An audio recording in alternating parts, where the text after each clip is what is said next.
ایک بہت بڑی نعمت بتائی گئی کہ اس کے اندر جو عورتیں ملیں گی وہ مطہرہ ہوں گی. طاہرہ نہیں کہا گیا، طاہرہ مانے پاک، اور مطہرہ کا مطلب ہوتا پاک کی گئی. اس کا مطلب یہ عورتیں ایسی ہوں گی جن کو جو پاک نہیں بلکہ اللہ نے ان کو پاک کیا ہے. اب بتائیے طاہرہ نہ کہہ کر کے مطہرہ کہا گیا، تو طاہرہ مانے پاک اور مطہرہ کا مطلب پاک کی گئی. اللہ یہ فرما رہا ہے کہ یہ عورتیں ایسی ہیں کہ ان کو ہم نے پاک کیا ہے.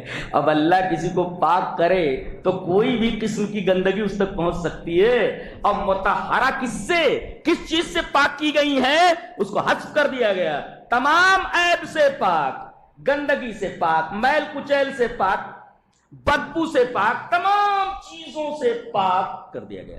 ایسی عورت دنیا میں نہیں ملتی جو تمام چیزوں سے پاک. ایک ہفتہ نہ نہلائے تو بدن بالوں کے اندر جوئیں پڑ جائیں، 4 دن برش نہ کرے تو مجھ سے بدبو آنے لگے، ایک ہفتہ نہ نہائے پاس میں بیٹھ نہیں سکتے. فرمایا گیا ازواج مطہرہ، اور طاہرہ نہیں مطہرہ. اللہ تبارک و تعالیٰ نے ان کو پاک کیا ہے.